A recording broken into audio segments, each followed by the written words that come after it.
kad kūnas ir siela žino tą tikrąjį momentą, kada yra laikas išeiti. Man tai buvo ir apie kažkokį virsmo grožį. Čia jau aš dabar artėju prie to lygmenio, kur labai sunku būtų žodžius parinkti.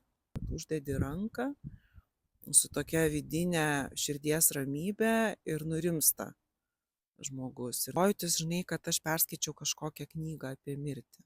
Gimtis ir mirtis šoka viena šalia kitos, praktiškai kiekvieną gyvenimo akimirką.